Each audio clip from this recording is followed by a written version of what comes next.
Ironside will not be seen tonight, so we may bring you the following special program.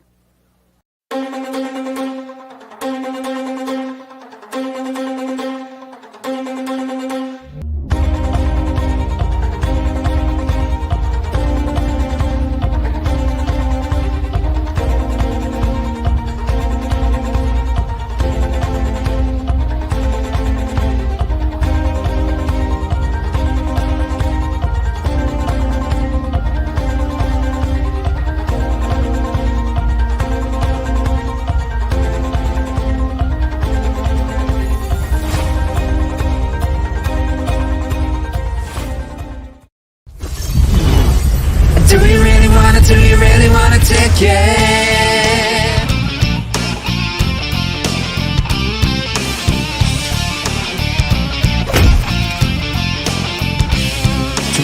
Snowball, come on down and sing. And make sure you don't cross the streets. A chance to meet the stars from your favorite things. Bring your friends, cosplay for days. Let's go. I was told use the ink like a magic wand. To meet a great grab a seat, pose a crazy. A comic fans tonight. Megan's where it starts. Do you really wanna take it? Terrifica's the best around. Do you really wanna take it? Grab your friends and come on down. From the shows you love, t-shirts, arts, the games and mugs and you. I'm cosplaying with your armor on. Grogo moves a bunch of stones. Do you really wanna take it? Terrifica's the place to be. Do you really wanna take it? Kids under 7 getting free. Fans and friends and legends too. They're all here and wanna meet. Assemble for 3 days of fun. It's Terrificon and Megan's son. Go to Terrificon.com for ticket purchasing and to book your hotel accommodations. There are a lot of Comic-Cons out there, but there is only one terrific Comic-Con, Terrificon.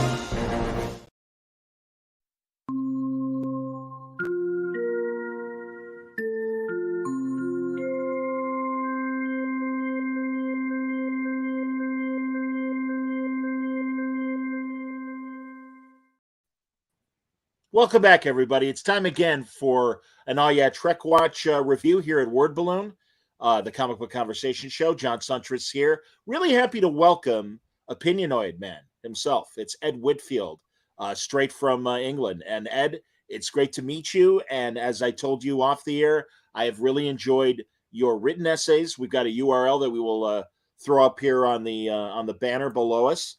Thank you. There we go. It's Read Ed's reviews at edwheatfield.wordpress.com. And then Ed also has a YouTube channel, which is Dr. McElvoy.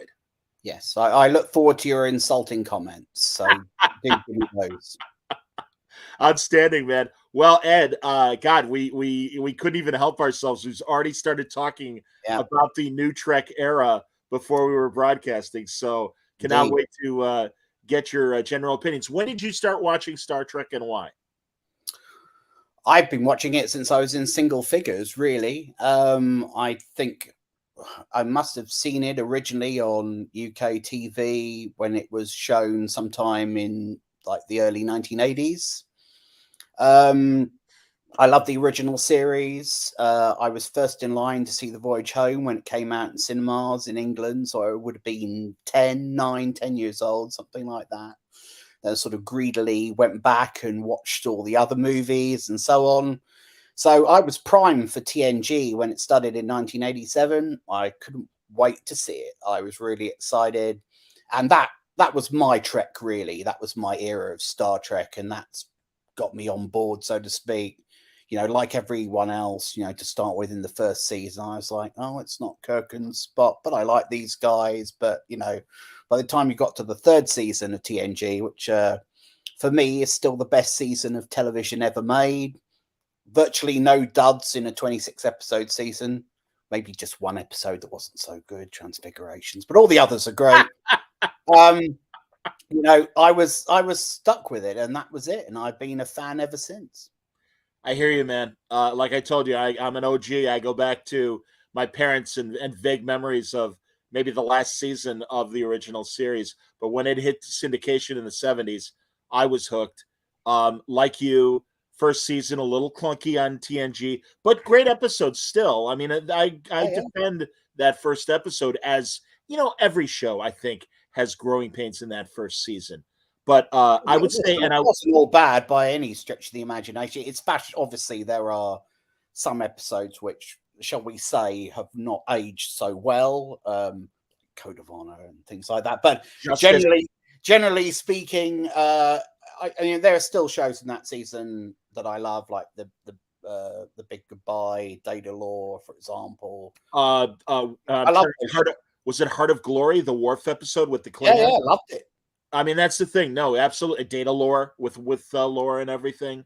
Yeah, there are a handful of first season episodes that are good. DS9 is my favorite. I won't deny that. Yeah, it doesn't have quite the same. But I think it's about the time that you see these shows, isn't it, in your life, right? I love DS9. It doesn't quite have the same place in my heart as TNG. I love TNG. TNG is like sort of a life partner, whereas DS9 is kind of like a friend I met as a teenager that I really relate to, and we've got a lot intellectually in common and so on. But I'm not in love with them the quite the same way, I think. So I love DS9, but it's I mean, for me, maybe it's my second favorite after TNG. That's fair. Hey man, exactly. And listen, for everyone watching, two things. One, I'm aware that obviously there's a writer's strike and an actor's strike. I am a member of SAG. That said, my capacity in the Screen Actors Guild is different from Hollywood television and film actors.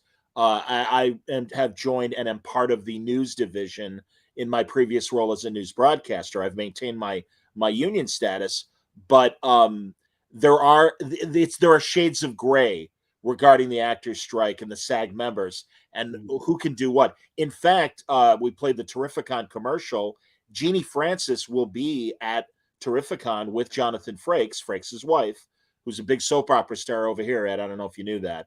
I didn't know. Okay, and ironically, because they are on camera, the soap opera stars are allowed to work during this strike. So they're okay.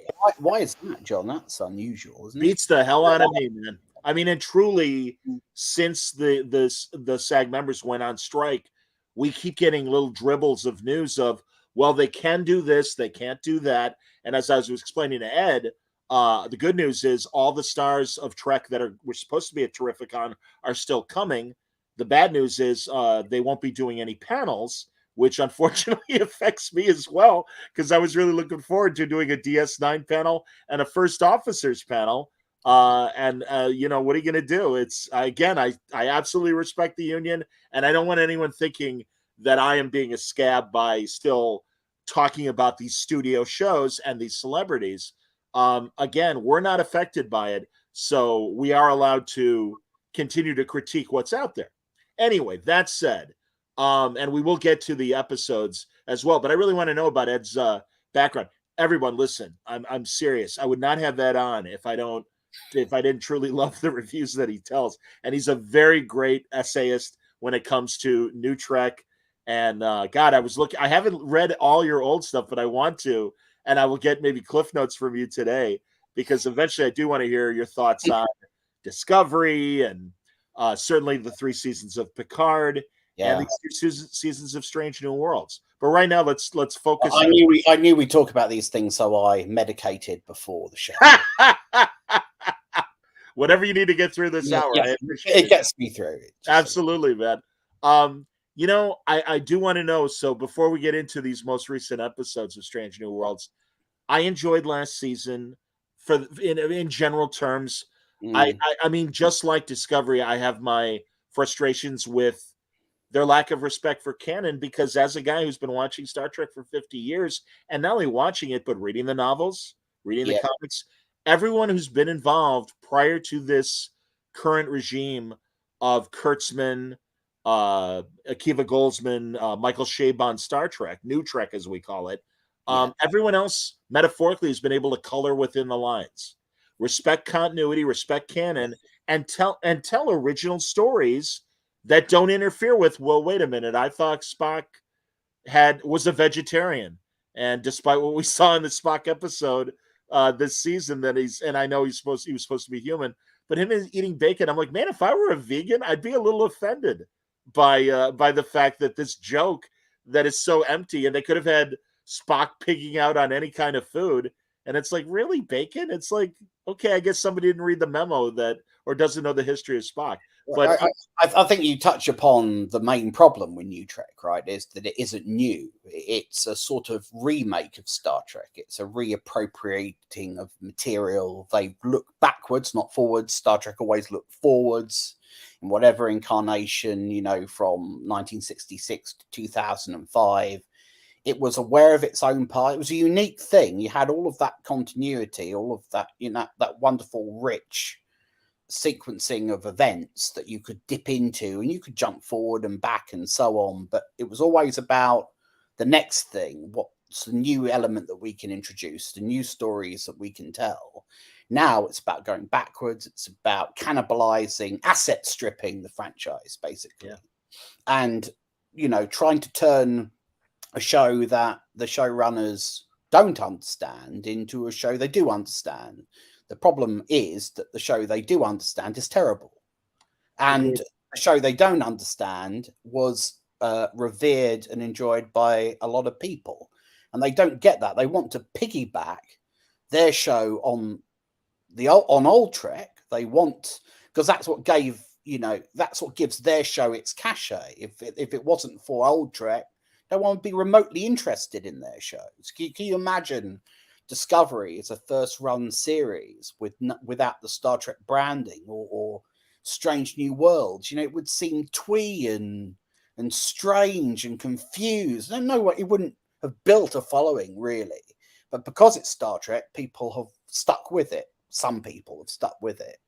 And for their trouble, they've become really frustrated because they see the thing they love, the old show that they love, being incrementally overwritten and changed and so on, while the people who make it maintain this sort of strange pretense that this is within continuity, you say, within the lines. Yeah, canon. You're looking at this picture where all the scribbling is outside of the lines, and you say, well, you're telling me that black is white and up is down. I can see it's not within the lines.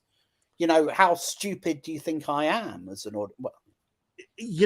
Really, it's like they're gaslighting us old Trek fans with this line of, oh, no, everything's canon. And it's like, no, it's not.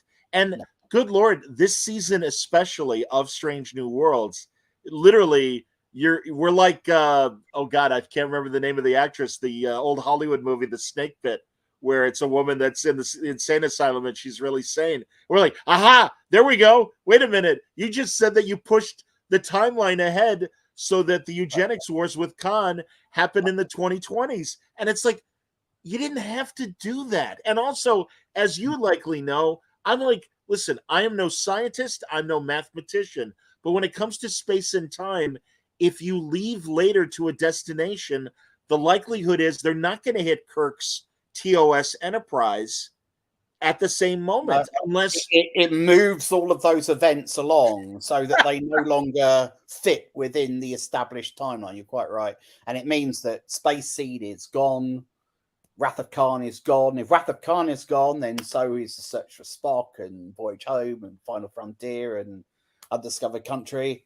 And if that's gone, then does that mean TNG is gone? But then you've got Lower Decks, which is set in a sort of TNG adjacent universe, and they refer to those events as if they still occurred, and then they've just gone back to Strange New World. So you watch this stuff and you feel like Riker in Frame of Mind, don't you? Exactly. That's my snake pit analogy. Yeah, absolutely, man. Well said. Shame on me for not thinking of Frame of Mind. You're 100% right, man. No, it's again, if they would just have, I assume you might be a Battlestar Galactica fan, Ed. I don't know if you were. Yeah, old and new. I me like too. That. And that's why in 1980, I've got my limits, And as do I. No, Galactica 1980 is, except for the return of Starbuck a bit. That one episode. Yeah, baby. But no, I am with you. No, Ron Moore and David Icke really took a chance in not taking along the old Battlestar Galactica fans and saying up front, hey, we're rebooting. And by the way, now Starbuck is a woman. And they took a lot of crap 20 years ago. I remember it well. And I understood why. But then I saw the show and it's like, well, this is good. Now, if Discovery had said they could get away with it, though, John. Sorry to interrupt you. No, please. They could get away with that because Battlestar Galactica is, relatively speaking, there's not a lot of material, right? That's right. People see Battlestar Galactica as a nice, self-contained thing. They like it, they remember it, but it's not so, revered that you can't remake it. The question is, do you remake it better? Do you have a new and interesting way into that sort of story? And Ronald D. Moore, as you quite rightly say, did have a great idea. It's quite one thing to do that. And again, like in my reviews, I've talked about Lost in Space, which is sort of an analogy I've used. Whereas, again, you have another show that ran for a relatively short period of time. You can make a stupid movie, written, incidentally, by Kiva Goldsman, 30 years later. No one cares. Because there aren't a group of people out there going, my God, you can't interfere with Lost in Space canon. That would be terrible. What? Because the vast majority of people, all they know about Lost in Space is, Danger Will Robinson and evil Dr. Smith. Exactly. So Goldsman took those basic things that people remember and he put them into a sort of dumb and colourful space adventure movie. Now, that's one thing. But to do the same thing with Star Trek, which is what the 2009 movie is, essentially, it is the Star Trek version of the Lost in Space movie. To do that is quite something else when you have 20-something seasons of adventure, stories on TV and 10 movies and so on. To junk all of that, to throw all of that away and start again is culturally much more problematic than doing it with Lost in Space or with Battlestar Galactica. But at least even the Kelvin movies that Kurtzman and J.J. Abrams were behind, at least they again declared, well, this is a different universe. So I can accept the cursory portrayal of inconsequential, but at least you don't have to worry about it. Right. And they in the story had Spock going from the Prime universe to the Kelvin universe, and he's disrupted things. Nero and the Romulans disrupted things. So now you can tell different stories. That's fine.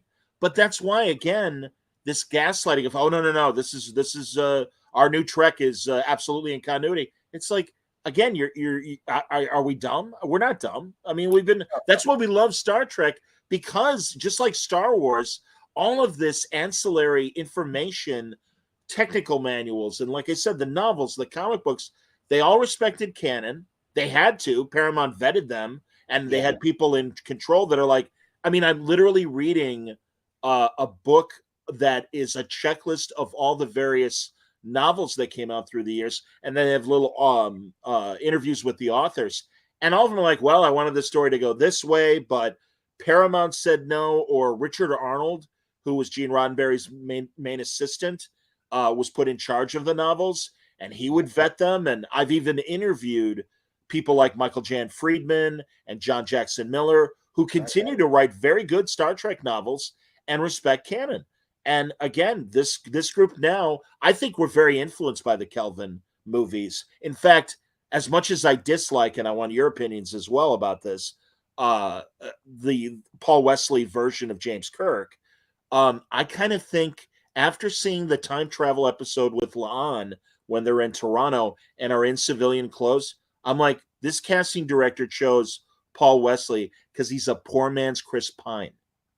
And it's so funny in interviews, they're all like, well, we didn't want a Shatner interview. And it's like, we weren't asking for a Shatner interview. Chris Pine wasn't doing a Shatner interview. But what James Kirk has always represented to me, 2 words, charisma and command. And I don't see those characteristics in Paul Wesley.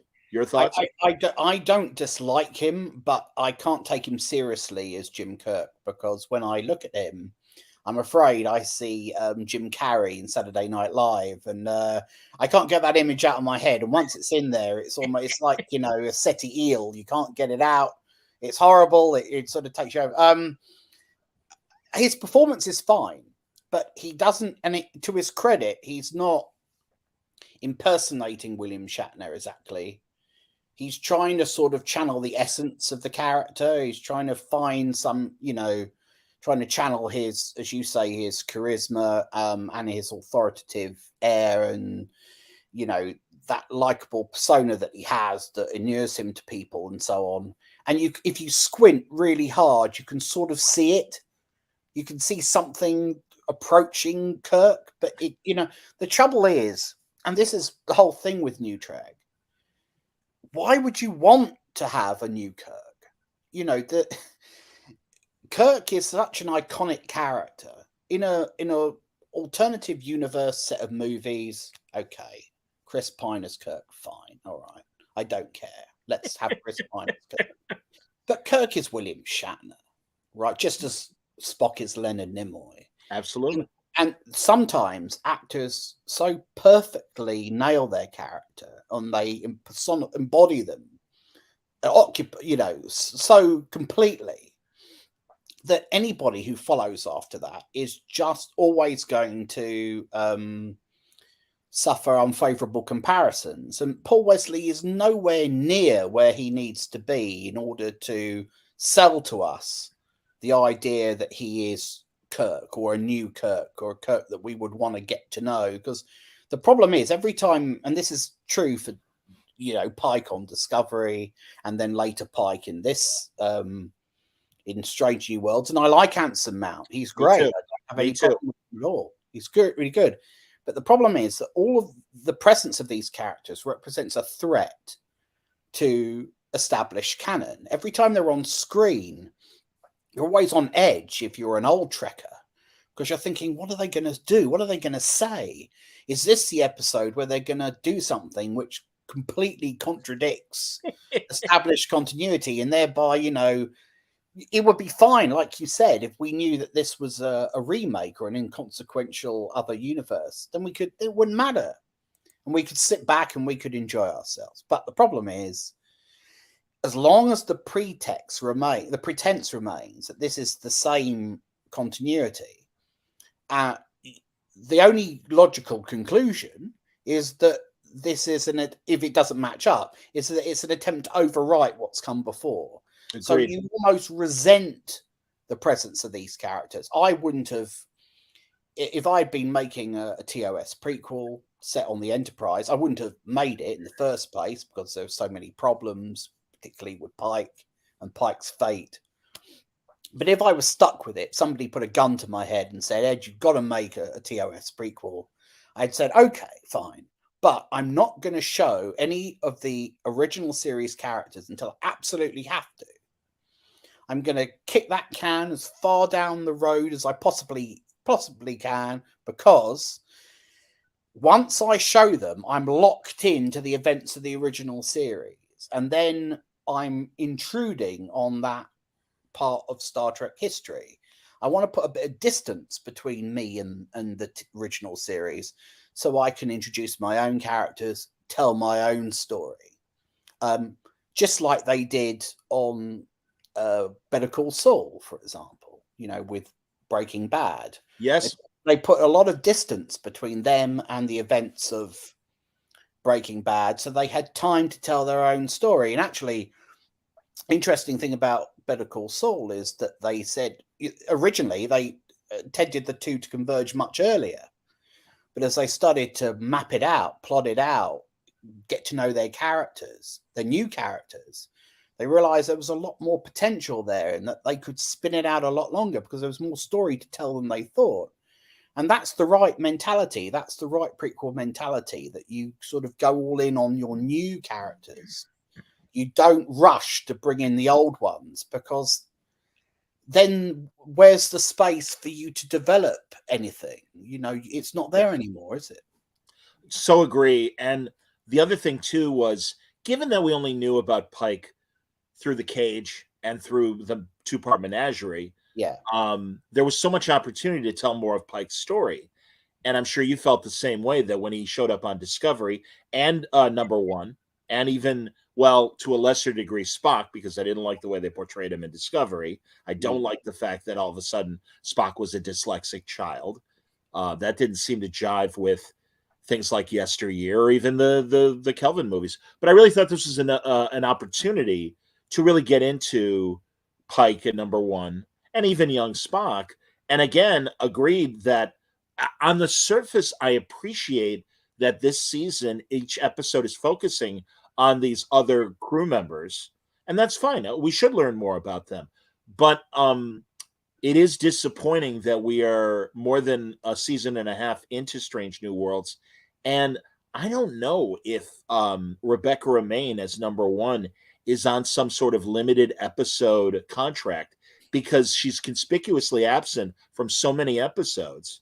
As And Anson Mount's barely been in it in the second. certainly this season, and that was that's my complaint as well. And it's like, what I didn't like about Discovery, and I do want to hear your thoughts on this as well, was it was too much focus on Michael Burnham. And it's like, well, and I understand that if you go all the way back to the original series, 90% of the episodes were about William Shatner and Captain Kirk. But yeah, well, that's the other 10%. Three main. Right. Yes, absolutely, the Trinity, no question. But at least they had after a season or two with the Berman era Next Generation Trek, Michael Piller comes in and says, okay, instead of it always just being about the planet of the week, let's make this week a Worf story. Let's make this week a Crusher story, a Data story.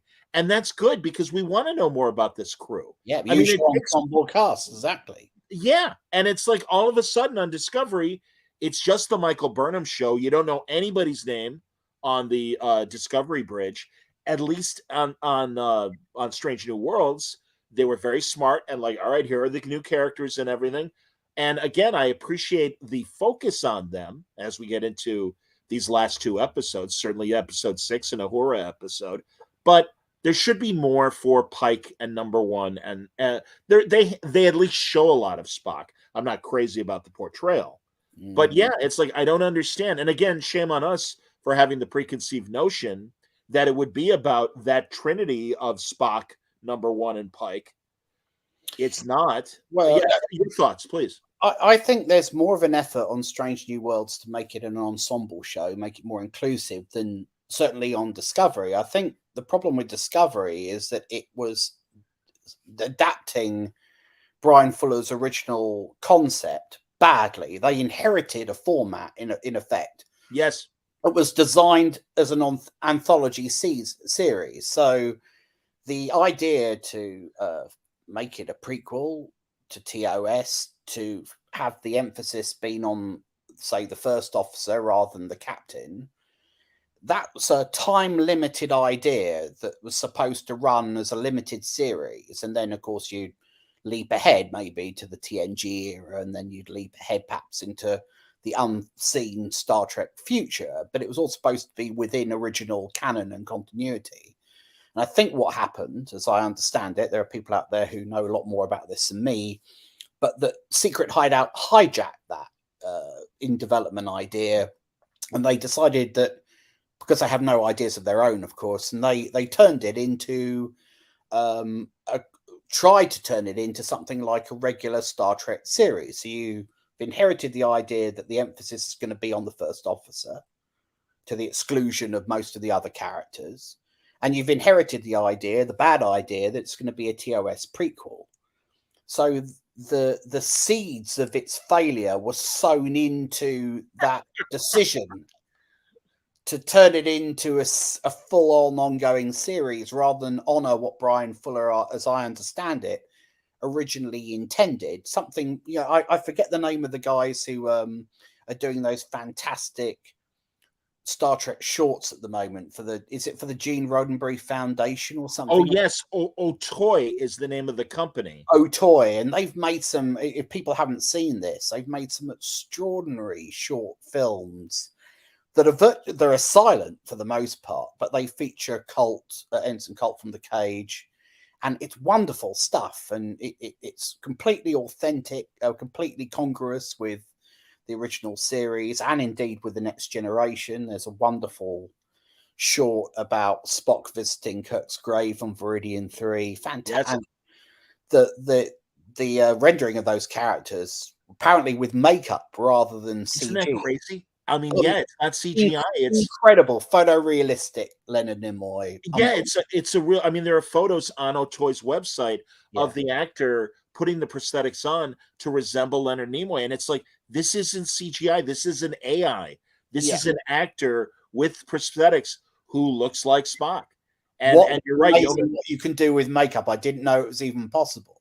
But I so hear you. Someone should get an Oscar anyway. The thing is, something like that which is a far more abstract, cerebral, intellectual approach to prequelizing TOS and sequelizing TNG, would have made for an absolutely fantastic limited prequel series to TOS.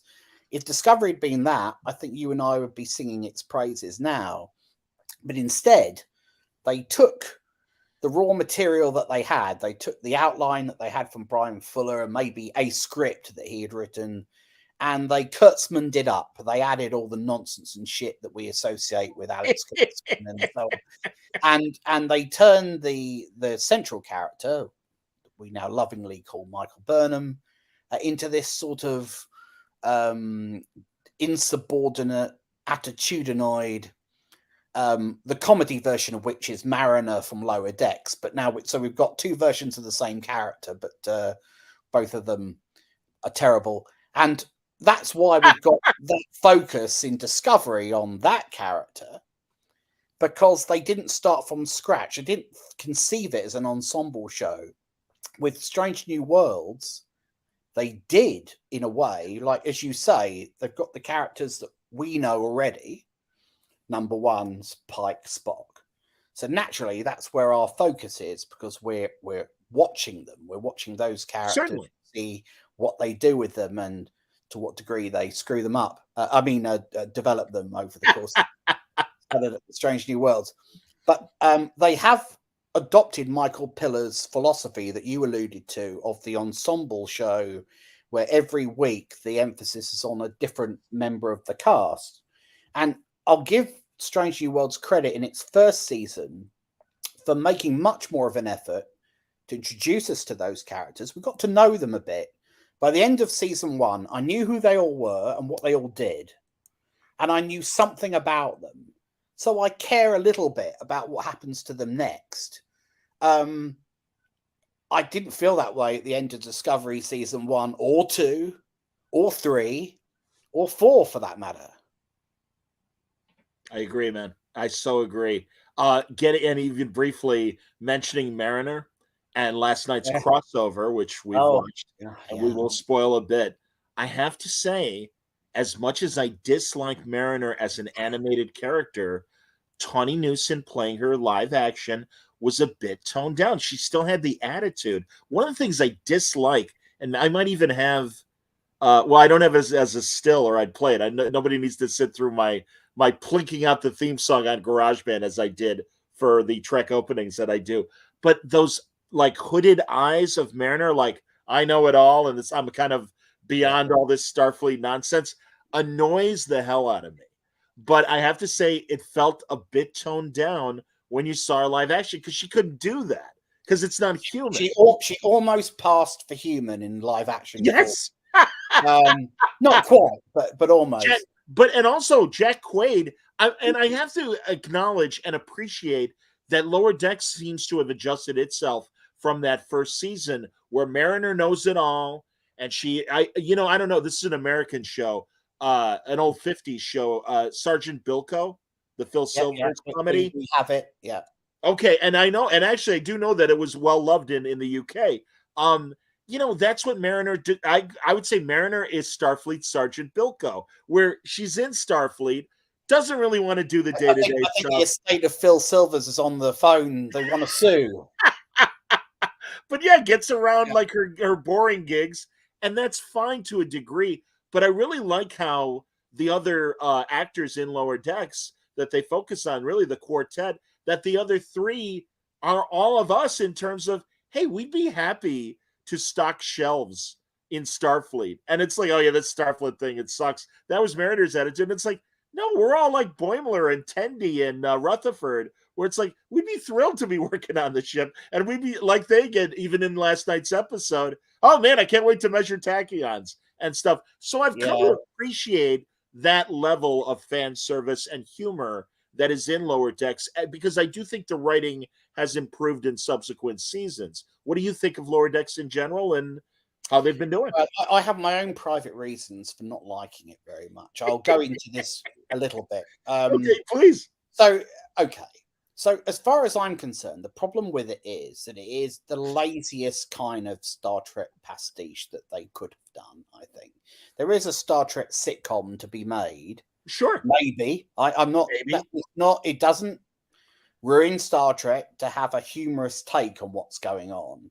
But you've got to be very, very careful that you don't make it so ridiculous or so self-referential that it shrinks the Star Trek universe and it makes it sort of knowingly absurd, which I think is what Lower Decks does. I mean, when I was a teenager, which was about 4,000 years ago now, me too. I had there was a joke that I sort of mapped out this idea for this Star Trek sitcom, which I called Celestial Luminous Space Body Trek.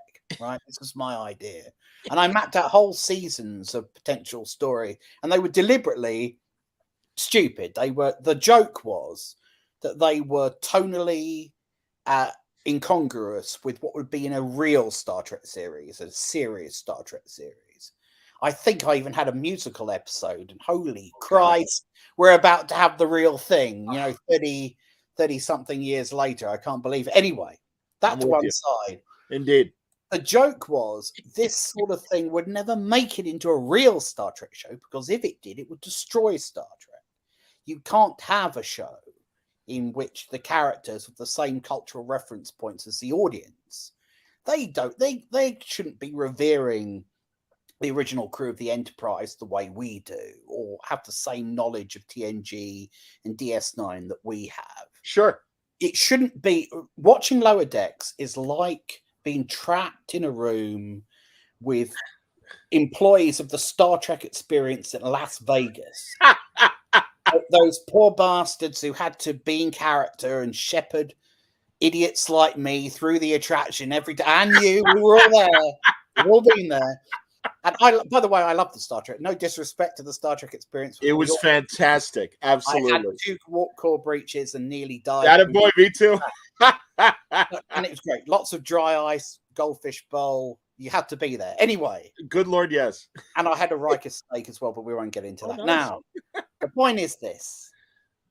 Okay, that stuff, those sorts of ideas, which is very teenage, irreverent, playground kind of humor, you don't expect to ever see it in a real Star Trek show. I call it kind of hyperactive, trying juvenilia, because that's how I see it. Mariner and Boimler and all those characters, I think I would be exhausted being in a room with them for more than 2 minutes. They were good enough in Those Old Scientists to at least refer to the fact that they are irritants and that they are hyperactive.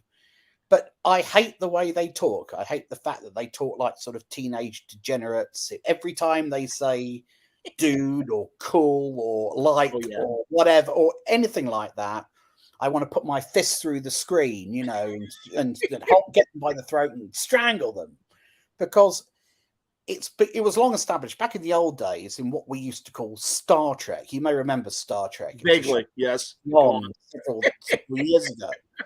Back in Star Trek, it was established that characters in the future talk differently from the way we talk, right?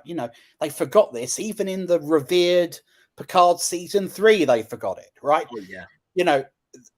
Star Trek For the Voyage Home gave us an in-universe explanation, or rather established in canon, that patterns of speech and colloquialisms change over time.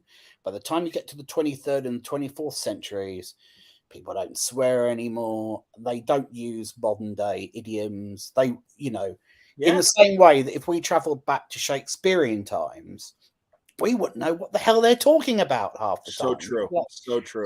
So to have Mariner and Boimler talk like every American teenager, as in England, I imagine them to speak. Of course, no, you're right. You nailed it.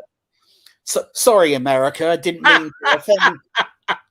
Right. So this is the thing.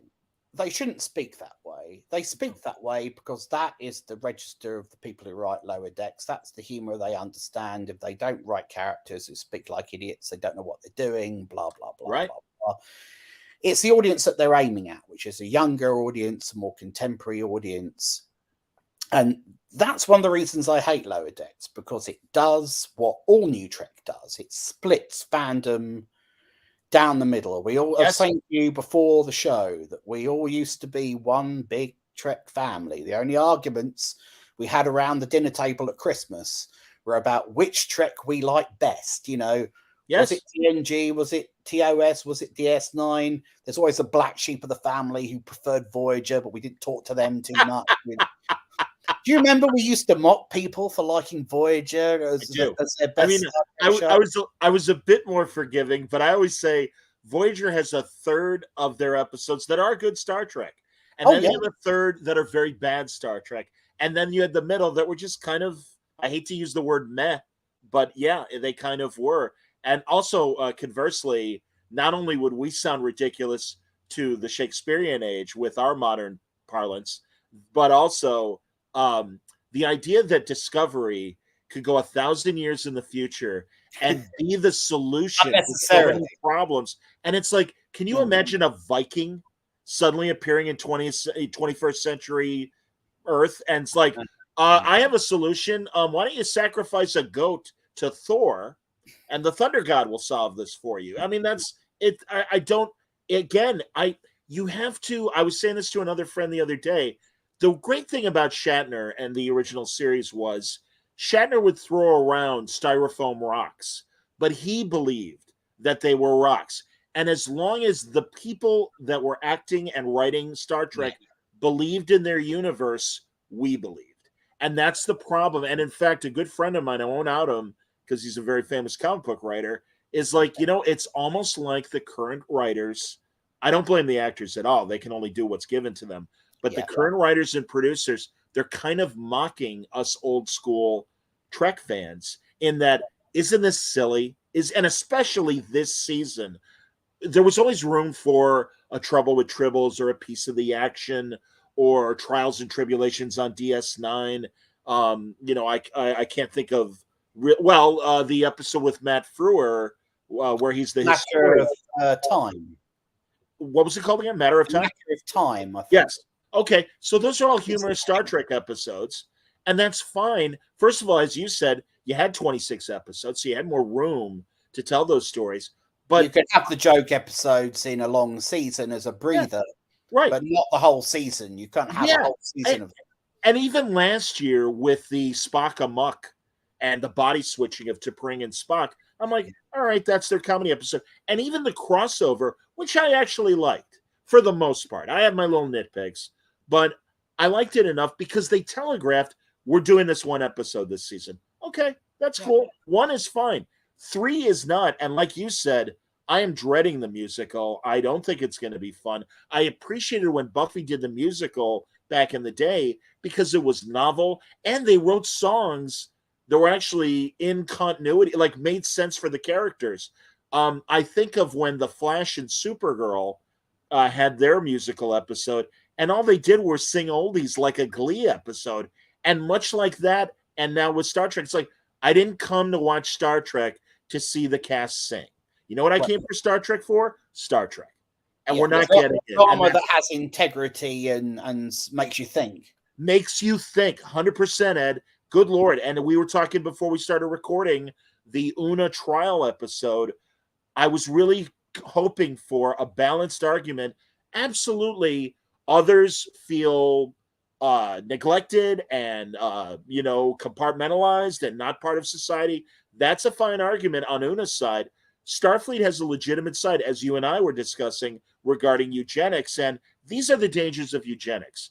We are concerned. The way they handled eugenics in the Bashir episode on DS9 of, hey, it's against the law, you're genetically enhanced. For a good reason. But we reviewed you and your service in Starfleet, and we found a way that you could stay in Starfleet, and we're going to give you special dispensation. And that's how it should have been, and it was handled that way with Una. But rather than, well, Starfleet's a big bad thing, and you know what this is an analogy for, and it's like, okay, but there is a legitimate non-gay analogy or LGBTQ analogy that they felt they needed to imprint on this show, and that's fine. And by all means, give that argument, but also give the counter argument of this has nothing to do with sexuality. This is something that has happened in the past, and absolute power corrupts absolutely. We need to be aware of that because, as you know, those original writers were World War II vets and were very clear on what the Nazis were trying to do. And it's like, we certainly don't want that again. And that's a valid argument for Starfleet's side. And it really disappointed me we didn't get an equal. Well, I'm slightly sort of neurodivergent in the sense that I take everything absolutely literally and on its face. So I watched that episode and I thought it was a teachable moment for me. They taught me eugenics was good, and I didn't know that. Before I went into the episode, I had serious misgivings about it. But afterwards, I came to realize it was actually fine. Well, it is a legitimate slippery slope of, what about the genetic manipulation that is happening now, or that will purport to happen 10 or 20 years from now of, well, we can really go into somebody's DNA, and if we see that a baby might be born deaf or might be born blind, we can fix that. And that's a legitimate for genetic manipulation. And that is so valid to point out they didn't do that. Or we know that Starfleet are happy to alter your genetics under certain circumstances. Like, for example, they will. They mentioned it in a later Strange New Worlds episode. They said, we've got the ability to alter the genome or something like that. I can't remember exactly what they said. So obviously, some form of gene splicing or gene alteration technology is available in the future. Sure, it's available in your local Starship's infirmary if you need it. We're not clear on what the circumstances are under which it can be used. I suppose it could be used perhaps to reverse something that happened. After all, when Spock was robbed of his Vulcan DNA, they could change him back. I wondered what the law was there, whether or not by technically changing him back into a Vulcan, were they breaking the law? But maybe there is a clause in the law that says that if you're reverting back to your original configuration, that's okay. You just can't alter it permanently. I was hoping for a Tuvix moment for where Spock is like, I'm more comfortable being human. Maybe I don't want to go back. Wouldn't that have made the episode more interesting? Yes. Well, that's why, Ed, you and I should be. And then seriously, man, they've done it, of course. Tuvix, some people mock Tuvix. It is one of those early Voyager episodes that people kind of go, hey, do you remember Tuvix? That was weird, wasn't it? But actually, the ending of Tuvix is very interesting. Very dark. Genuine. That last 5-10 minutes. Yes. It's a real sucker punch. And that scene in which the Doctor says, I won't do it. I won't participate in that process because it goes against my ethical programming. It's not even a real person. He won't do it.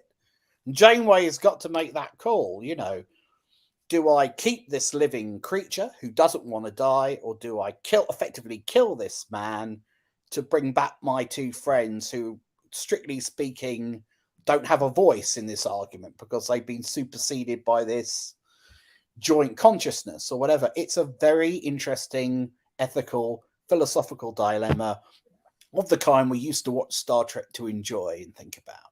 Indeed. Or that Enterprise episode where there are two races, the kind of slave labor race and the posh race, and ultimately Phlox discovers, the posh race is dying out. It's really the slave race that's going to become the dominant species. And Archer is faced with that dilemma, what to do. And yeah, man, it's those kind of high-minded debates that we did look forward to. And we could have after-hours conversations with other Trek fans. And what do you think, man? This is interesting.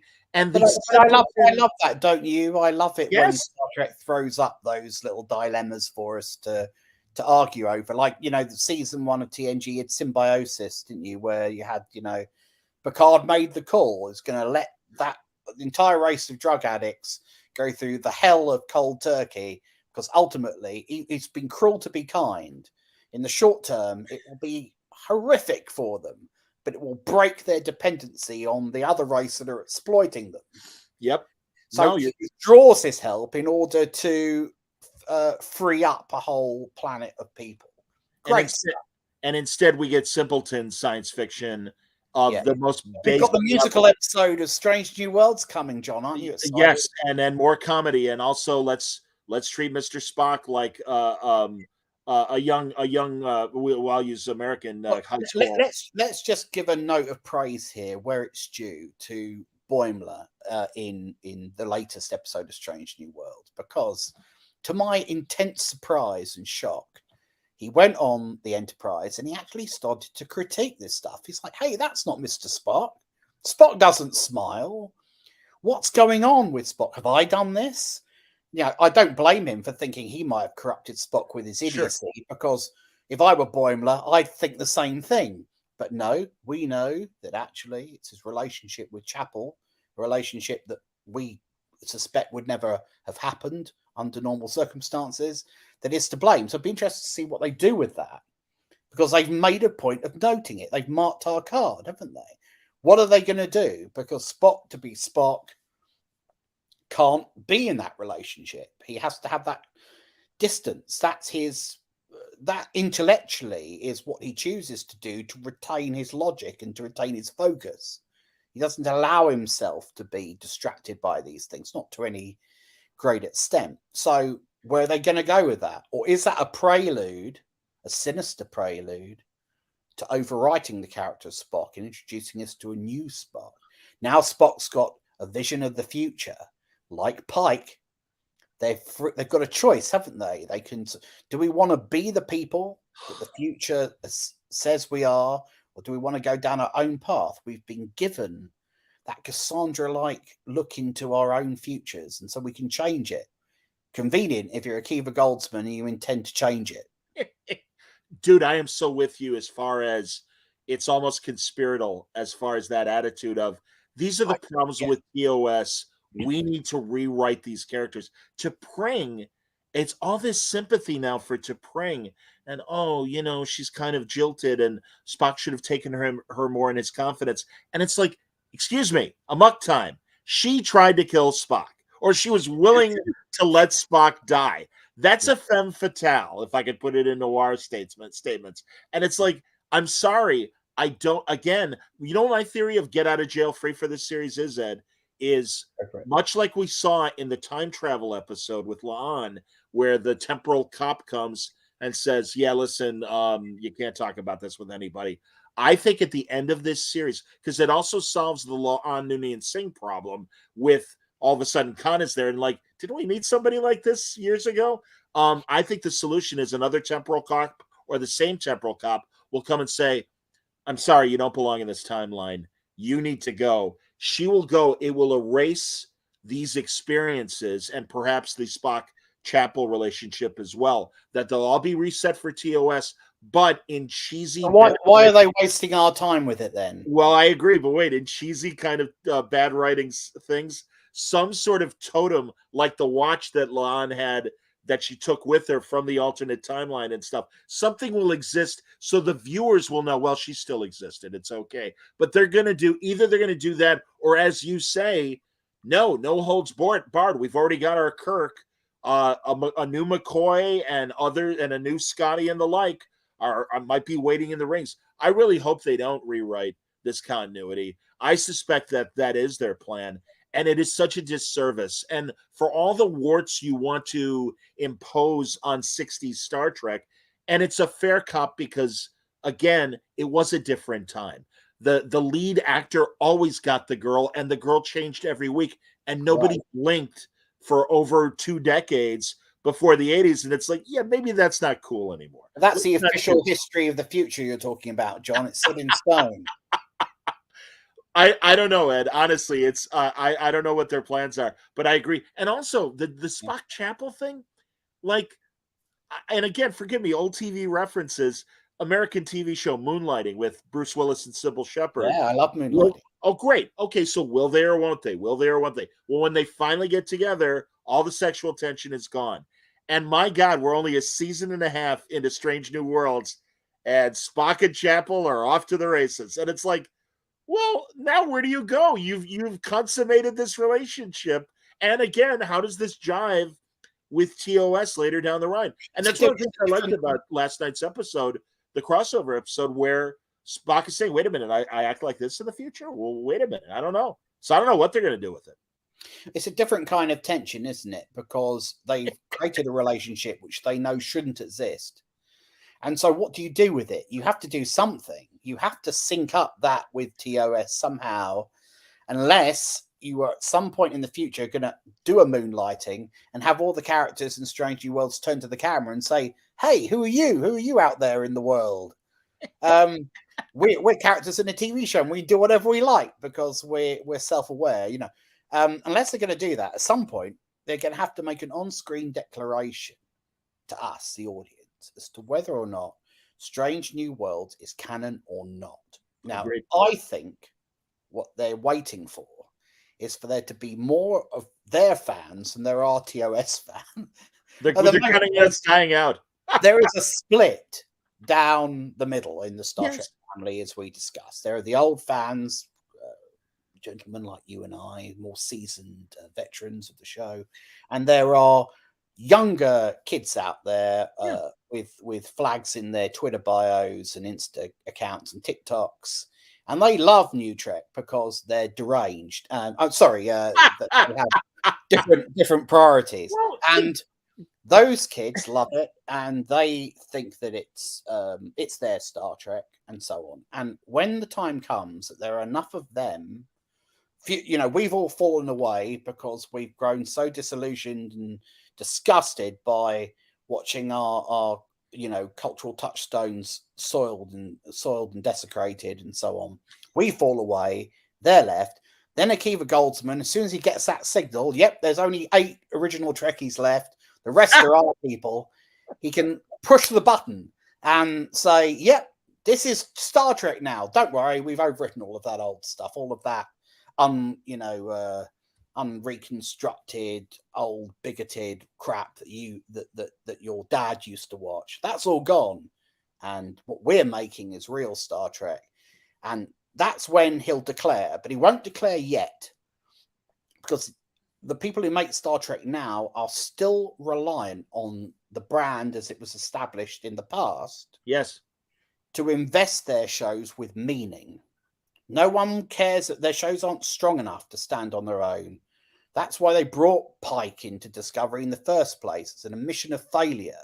One season of Discovery where we weren't inured to a single new character. What do we do? Holy shit, we better do something. We better pull a stunt to generate some interest in season 2. Let's get the Enterprise in. And so, you know, the Enterprise and Pike's Enterprise takes over in the second season and so on. Indeed.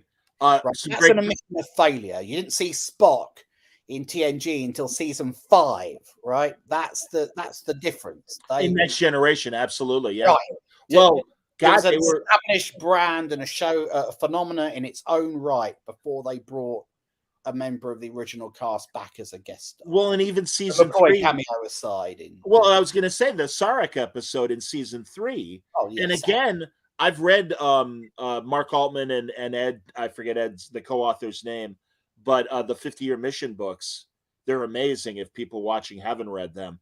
And they really were like, I don't know, should we do this Sarek thing? I don't know. And really that edict of this needs to be its own thing. Stay away from the original series as much as you can. And again, because it was the future, they were able to create these characters and these stories. Great comments here from 2 people in particular, and that's Mr. Vic and Baked Bean. Mr. Vic says, I don't want any comedy in Star Trek unless it's McCoy talking shit to Spock, and it's at the end of the show. Baked Bean says, can't remember the name of the episode, but Enterprise's co-janitor is one of the best Star Trek episodes ever. That's the thing, man. Both, and I mean, for all is that the Augment 3-parter that co-janitor? I thought it was the one we were talking about with the slave race and the. Okay. I thought, and also don't forget the episode similitude with the clone that Phlox grows of Trip to help him, perform a brain operation, and Trip's gonna die, and it's like, okay, the clone of Trip. Baked Bean also says, can't remember. Oh no, that was that one. Baked Bean also says, old Trek handled comedy well, funneling it through the apt character at the apt time. Data, the Doctor, Worf, Garrick, etc. Yeah, man, everything's too goofy. And Mr. Vic says, and all the Vulcans hated Spock for being half human. Forget them. Well, and that Spock episode this season, the T'Pring's father was very un-Vulcan like, really enjoying his food and smiling and everything. And it's like, what's going on here, man? These aren't Vulcans. The parents channeled the only thing that these writers know about Vulcans, which is that they're bigoted against humans. It's flashcard knowledge of Star Trek, or like the way they treat Kirk. It's like these producers saw a super video cut of Kirk kissing every female alien he could, and it's like, oh, Kirk's the misogynist. And it's like, again, it was written in the 60s, and I'll even acknowledge, sure, he jumped around. Yeah, he had a lot of relationships. That was just literally, if you want to be generous, 20% of Kirk's character. Where are the other good I mean, that line in Unification, the Spock's two-parter on TNG, when Patrick Stewart says to him, with respect, Ambassador, your sort of cowboy diplomacy is a past thing. And just the contempt on Spock's face and cowboy diplomacy. That's what my career has been reduced to. And that's smart writing. And it is so not there. I mean, again, I'll give the crossover a little credit because it at least introduced some ideas. And even again, Boimler was our voice. Like, wait a minute, why are you treating Spock this way? Why is he smiling? So at least they've introduced it. I have my suspicions that with the next 3 episodes, it's not going to come up. And God, now with the writers and actors strike, there's not much room left. There's right. I think there's 3. The musical episode is sandwiched between 2 episodes about the Gorn. Yeah, eventually, I'm assuming I understand it. Yeah. Well, there you go. Yeah. The season, you'd be forgiven for not noticing because it was mentioned for 3 seconds in the first episode of the season. But the season arc, what passes for a season arc is that the Gorn are, on preparing war. Yeah. Supposedly. We'll see. Again, this strange version of the Gorn that they've. Another thing that, oh God, I agree with you. One of the main culprits is Akiva Goldsman. Good Lord, when they I don't know if you get the after show that we get the Will Wheaton hosts. No. In England, we're spared Will Wheaton's ready. Well, they know that we can't take it. We're too, Isn't that disappointing, man? Agile to. We've seen clips, but we're only allowed by law in the United Kingdom. You're only allowed to see 30 seconds of the ready room. In any one day. Goldsman in regards to the Spock full human episode, he's like, we're secretly writing romance stories, and it's like, I don't know how to break it to you. It's not a secret, and these are bad teen romances pretending to be Star Trek. And oh God, when Chapel made Ortegas and Uhura turn around while she was bearing her soul to the ethereal cloud alien, and it's like, come on, my God, turn around. I'm going to bare my soul and tell everyone about my love for Spock. I can't have you watch this. Like, again, it's like, this is bad teenage romance writing. It is so shameful that they have adults acting this way. But again, they're appealing, like you said, to this kid audience who, and I don't mean that in a dismissive way as far as calling them kids, but this is their first Star Trek.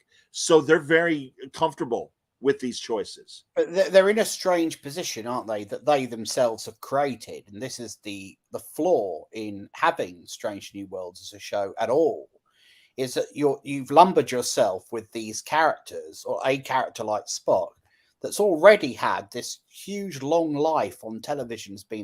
You've watched him grow up and mature in front, over a course of very, very many years. Now you've got a prequel where he's a main character. What do you do with him? The only thing they can think to do is to show us how he became that sort of cold, hard logician that we're used to seeing. And the only way they can imagine to do that is to turn him into an idiot initially so that his friends can educate him on how he can become a Vulcan. I mean, for me, the low point of this season was Spock forgetting how to act like a Vulcan and indeed what a Vulcan thinks like, just because he'd had a genetic alteration. He's been a half Vulcan all his life. Behavior-wise, he's performed as a Vulcan his whole life. All I have to do to completely get him to forget all that is to genetically alter him. I mean, you've got Lan and Una and Ortegas teaching him how to act like a Vulcan. What the fuck do they know? 100%, Ed. You're so right. And it is all these humans telling this Vulcan how to behave. How about Mabenga giving him the Vulcan harp? And it's like, yeah. And also, good Lord, in the Uhura episode, oh, James Kirk, meet Mr. Spock. Come on. My God. Everything about the characters we know now are, as you said, they are rewriting history. That was their first meeting, wasn't it? Yeah, well, and it was nothing. And that's good Lord. And we didn't need it. I can accept it being nothing because, actually, I didn't mind it being low key because to build it up into something major would be confusing then our knowledge of the characters with them, with what they know in universe. So I accept that it would be a low key handshake, whatever, blah blah blah. But really, it should be at the end of the show, like the whole series, not now. Because maybe, like, as I said in one of my reviews, maybe they just don't think it's going to run very long. Maybe it's 3 seasons and out, whatever, and they're people in a hurry. They've got to start converging these two quick. Instead, there's so much story they could have told without having to... wasting episodes on gimmicks, which is so weird. I mean, like, we've had 17 episodes now, and we've had so little drama. We've had so little thought-provoking storytelling. We've had a lot of emoting, and we've had a lot of relationship development between the characters, very soap operatic like. A lot of personal trauma. Yeah, but we've not had Star Trek stories that we can say, wow, I'm glad this show exists because it's given me my new favorite episode, Absolutely. I would be hard pushed to recommend a single episode. No, maybe one in the first season, the one that they ripped off Ursula Le Guin, that one.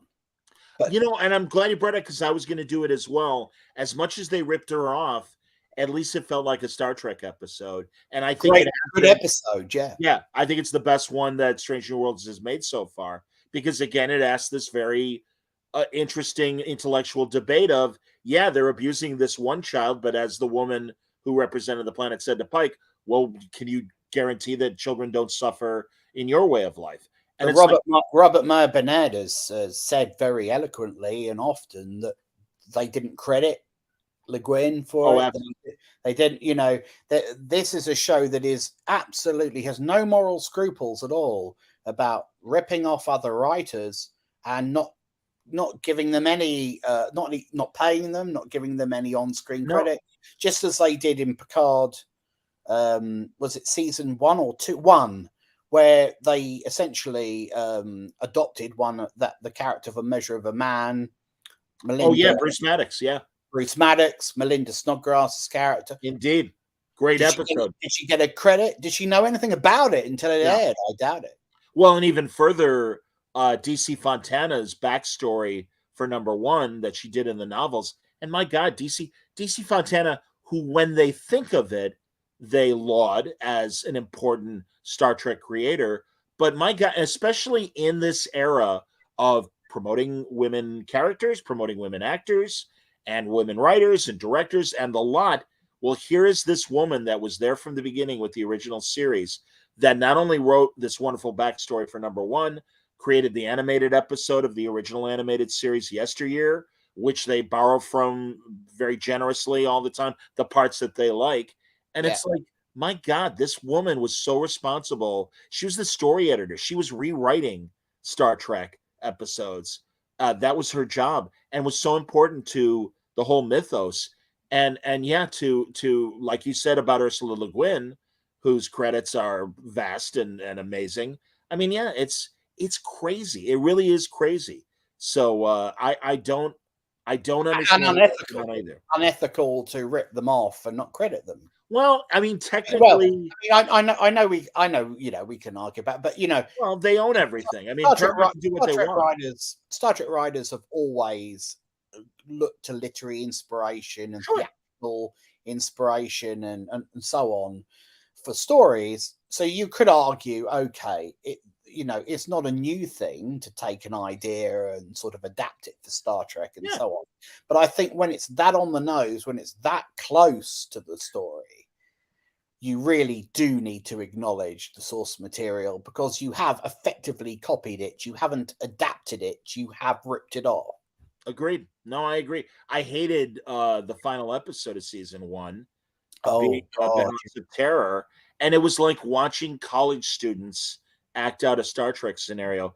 And as Rob Burnett pointed out, the subtlety Mark Lenard brought to the Romulan commander, and we really got to know him. And in this redo, he's just another empty character that's just moving the plot along without really understanding. And I'm saying the same words, but without the other dialogue that they left out, and that lack of an emotional impact of, oh, this is a tragic hero that unfortunately is on the losing side of this scenario and stuff. It's So almost as if they see this stuff as just raw material to be reworked rather than understanding what's great about it in the first place. yeah, and Baked Bean, seriously, again, I appreciate you subscribing, and I agree. Love R&B. He may get a little passionate about his politics. His heart and mind are in the right place. And yeah, Absolutely. man, no, I agree. I Rob is a chess master, and I am a student at his feet when it comes to Star Trek lore and everything. But I do love my conversations that I have with Rob, and I completely agree. And the whole I share his indignation of what's going on. I mean, I think the only thing that I've ever really not really disagreed with him about, I suppose, had a slight difference of opinion, was on the third season of Picard. And tell me, yes. well, it's not that I don't like the third season of Picard. I would agree with him and those people who say it advanced the TNG characters, it developed them in a way that was congruous with their characterizations before. I like that. It took them to a new place. I thought it did respect what had come before. Maybe it was too respectful in the sense that it looked backwards too much, in my view. I know people will say, well, it was about an old man looking back, so on and so on. But for me, though it was far better than any of the other NuTrek that we've had, much, much better, and it felt like Star Trek. My only problem with it was that it did that thing that NuTrek does, which is it looks backwards and it cannibalizes the old stuff for parts. Sure. It did it in a much better way. It reconstituted all of this stuff into a new story. But, you know, it was so clear what it was ripping, what it was using, what parts it had taken from this episode and that movie and so on, right down to the use of certain sound effects and so on, and score. And I just got impatient. I just thought, God, isn't there a new story to be told here, a new idea? Because when they gave the original crew a send-off in The Undiscovered Country, Nick Mayer and Leonard Nimoy didn't sit down and say, hey, it's their final adventure. We've got to do something that references everything they've ever done. You know, and these key episodes from the original series, we've got to do that. They said, no, we'll make it a legacy story in the sense that we will acknowledge how important these characters are, how important their history is, by putting them into a new situation that is befitting of their status. That's what The Undiscovered Country did, and that's what I would have liked Picard Season 3 to have done. I can't really forgive them for missing the chance to use Sealer as a villain, which would have given us a full reunion of all the TNG cast, You had it right there. You had somebody who had a familial link to the cast, to the characters. And that would have been a really interesting philosophical dilemma for them to be facing off against the child of a lost colleague. And so Tasha's daughter, absolutely. Tasha's daughter would have been really interesting. Agreed. But they weren't brave enough to tell that story. They fell back on the old reliables like Locutus and War 359 and all this. Again, like for the 50 millionth reprise of that story. Way too many Borg episodes, way too many Khan episodes in NuTrek. I did like Michelle Forbes coming back. I don't know how you felt about that. Yeah, no, I mean, again, they handled it well. It was good to see her, the way they dealt with it. I don't have any problem with any of that stuff. I like that character. I like the. Oh, me too. He was great. I've got no problem with it. I didn't like, the swearing in it and so on. That's very cool. Well, yeah, NuTrek. That's like a note on Kurtzman. Make sure they say fuck. What is with that? And it was so disappointing because they think that's how you make it adult and edgy and contemporary. I guess, but yeah, even Patrick Stewart dropping the F-bomb. It's like, come on, man. Why not put a red line through this stuff? It just it jars. It's so easy not to do it. It's almost aggressive when it happens. So agree. And no, like you said, that in other iterations of Trek, it's obvious that language has evolved. And they forgot all that because they want to be, aren't we, like you said, aren't we edgy? And it's like, no, it's cheap. All their ploys, or most of their ploys, are incredibly cheap and bad. I keep going back to just bad writing. That's what it is. I don't find it. You're absolutely right. I mean, look, if I were, let's say, there was a mass plague in Hollywood and all Hollywood writers were wiped out. I don't want this to happen, by the way. This is an apocalyptic fantasy purely for the purposes of this conceit, right? But let's say that happened, and they rang me up and they said, Ed, I want you to run a new Star Trek show. I'd say, great, but I've got one rule to start with. I want to make sure that what we're writing works, whether you're 7, 17, or 47. I want people to be able to grow up with this material and get something new out of it when they look back on it in 20 years' time or 40 years' time. So it's got to be aimed at that level. It's got to be aimed at the family audience without being patronizing, without dumbing down. You're talking up to the audience, but you're making sure that whoever's watching it, whether it's little Joey or Joey's great-grandfather, can have a good time and understand what you're doing and enjoy it. That seems to me to be lost with NuTrek. I don't think they know who their audience are half the time. It's this, they can't conceive of making a show that has broad appeal. They don't know how to write that show. They don't care. They compartmentalize Star Trek. Let's make one for the kids. Let's do Prodigy. Let's make one for, hyperactive ADHD afflicted teenagers. That's lower depth. Let's make one for people in a waking coma. That's Discovery. Let's make one for people who half remember Star Trek because they saw 4 episodes back in 1985. That's Strange New Worlds. You're killing me. That's so true, man. I know this philosophy is in animation, and I disagree with it.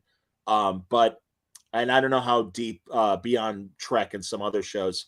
But the Justice League animated TV series, and even more so, there was a season of Green Lantern as an animated series. And it was really well written, but it was made to sell toys to a Y7 audience, as the rating, at least here, suggests. And it didn't connect with that audience. They canceled it after a season. And a lot of my friends that also were podcasters like, I don't understand. And it's like, because it was made for a Y7 audience. And this is my suspicion with Prodigy as well, that it didn't pull enough Y7 numbers, and that's why it's gone. It's a damn shame. I confess I haven't seen it. Well, dude, I swear to you, it was one of those shows that I was going to get round to watching when I had some free time. Like a fool, I thought it would be there forever. Absolutely. And I'll just go on Paramount Plus and watch it at some point. And then they pulled it. I am so angry about that, because truly it was a very well written show that I could see was made for tweeners, that 12 to 15 sort of audience, but it was smart Star Trek.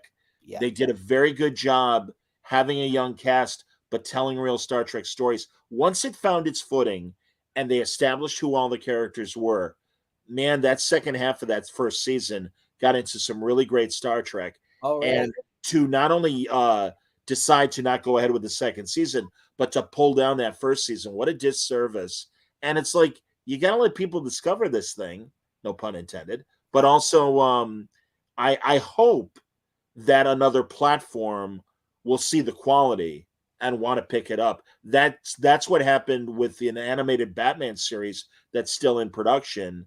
HBO Max is not going to run it, but they did get a suitor, and Amazon has picked it up, and they are going to run it. A good friend of mine was the story editor and in charge of the writers' room, and it's like, no, like, I trust these writers. They know how to write Batman. What are you doing, HBO Max? But now we know, again, at least they found a new home. I'm hoping that's the case for Prodigy. Well, I'm one of those people that always wants what they can't have, John. And so now they've taken away Prodigy. I actually want to see it, whereas when it was on, I didn't have any interest in watching it. I've heard, I think I'm right in saying that, is it David Mack who's a consultant on it? Who's the I don't know if he is specifically on Prodigy. I do know in general he's involved, though, isn't he? In some way. Well, I know in general, David Mack, the novelist, has been creatively consulting. Hey, Michelle Paradise, who was one of the Picard showrunners, has written good Voyager novels. I wish I knew these people better to sit down and have a drink with them and go, okay, what's going on? Is it because Bayer? I don't know how you. That's what I meant. Kirsten, not Michelle Paradise. Kirsten Bayer. Yeah. That's exactly what I meant.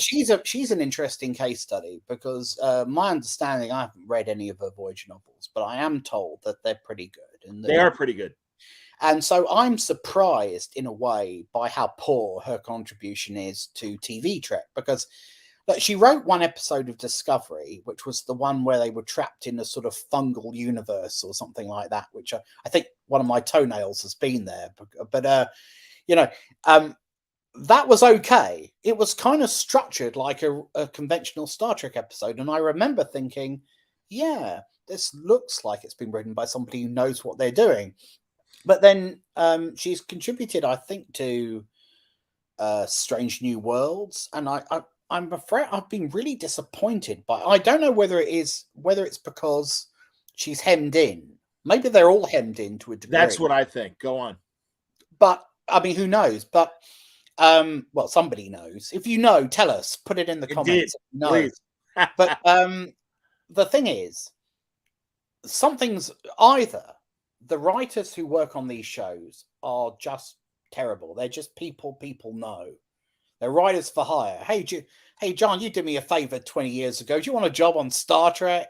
I do hear that's what's happening as far as choosing these writers. They're not science fiction writers or Star Trek writers. They're friends from previous shows. That would make sense to me, because what we can definitely say is that they have not been interrogated at any great length about their knowledge of Star Trek before they were given the job. Nope.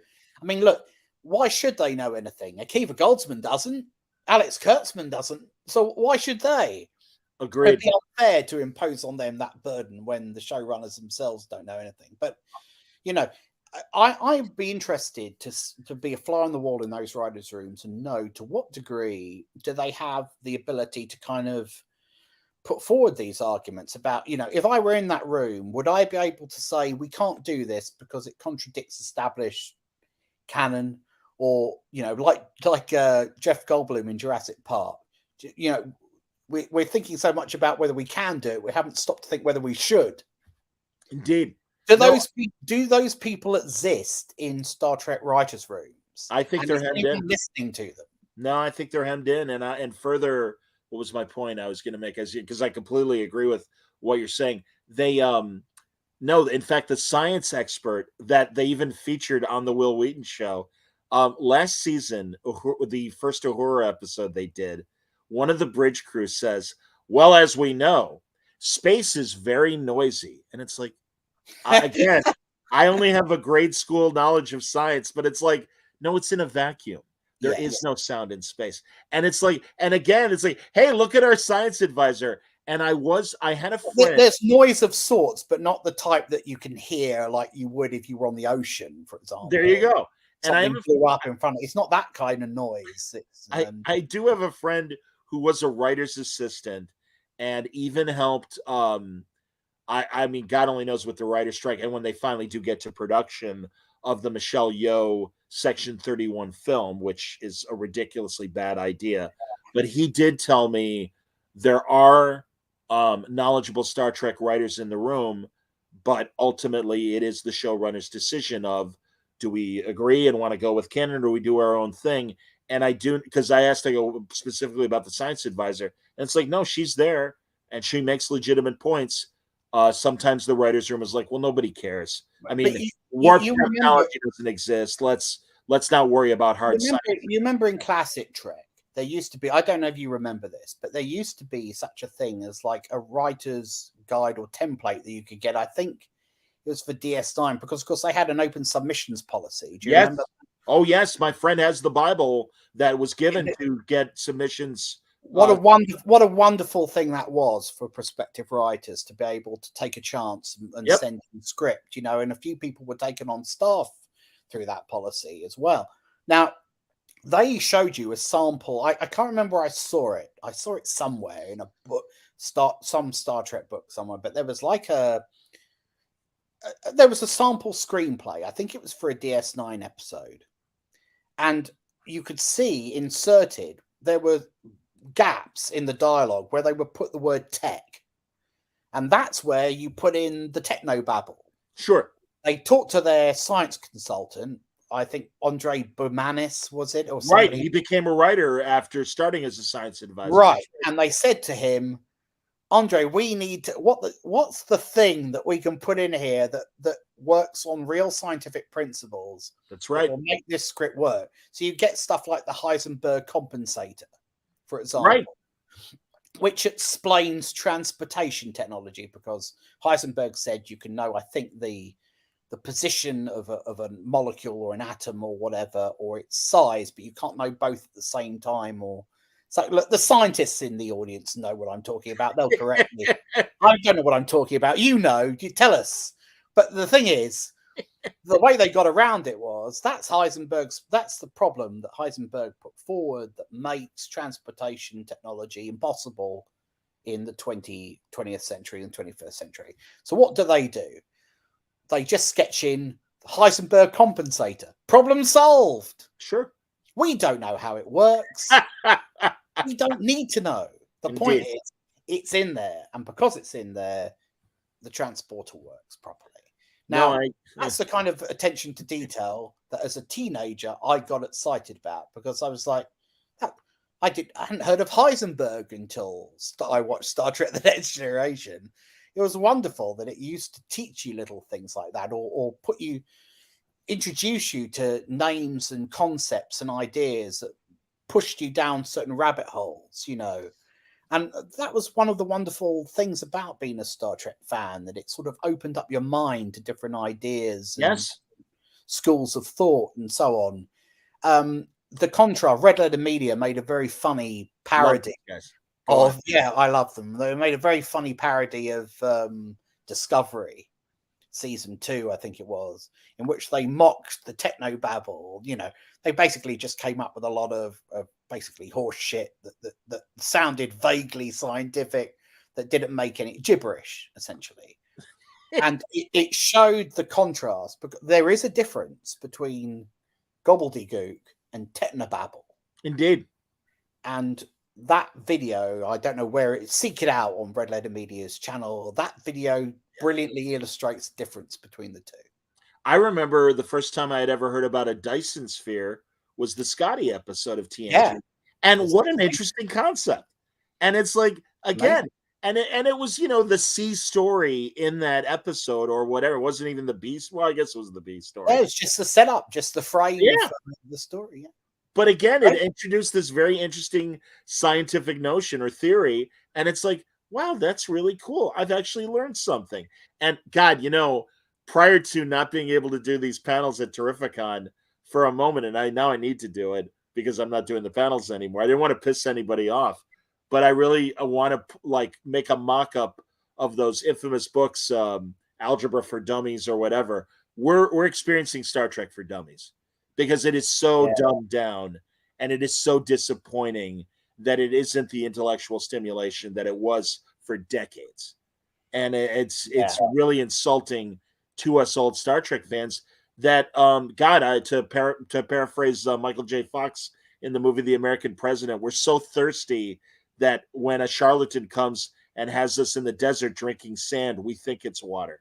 It's not. Yeah. I mean, and that's unfortunately that's where we are right now. But we can take some comfort from the fact that these episodes have got absolutely no shelf life. You're right. It's disposable. No one will be talking about these episodes in 30 years' time, except as a footnote. You know, when Star Trek went wrong. Remember that era? Do you remember the Kurtzman Goldsman era of Star Trek? No, I don't. What was it like? It was terrible. We all refer to it as NuTrek in that same way that New Coke was that unfortunate misstep of Coca-Cola. Yeah, we'll remember it exactly the same way as New Coke. Yes. Yeah, and I mean that's the thing, man, and that's why there will come a time where these producers are no longer in charge of the franchise. Their influence will peter out in the same way that Rick Berman era Star Trek petered out. Yeah, I mean, we know they do have some considerable influence, and the evidence of that, I think, is Picard season 3. Because even when you've got somebody on board like Terry Metalis, who, by all accounts, he blocked me on Twitter because of something I wrote about. I don't. No, it's okay.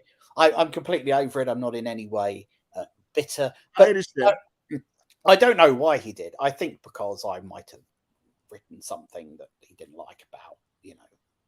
Anyway, who knows? Only he knows. Terry, if you're watching, tell me. All is forgiven. Anyway, the point is, if somebody like him, who's in charge of ostensibly the showrunner of Star Trek show, who we know gets it, who we know is a big fan, who does have reverence and respect for what came before, if he can produce a show that has these sort of weird little incongruous moments in it, the swearing, the some, not a lot of gratuitous violence, but a little bit more, a slightly darker, brooding, manic depressive version of that show you used to love, you know, if that can happen with him in charge, either he's bought one of two things. Only one of a Spot might say there are only two possibilities.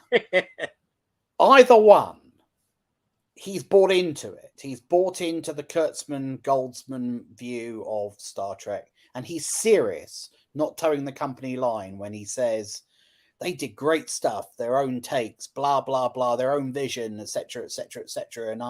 But mine was a different version, but everything they did was great, blah, blah, blah. Yeah, if you believe that, I've got a bridge I can sell you, etc., etc. Either he believes that, or he's insane and he's been captured, or he has to say that, and actually he's working within certain tram lines. There's always the memo from on high. Don't contradict what we've done. Don't undermine what we've done.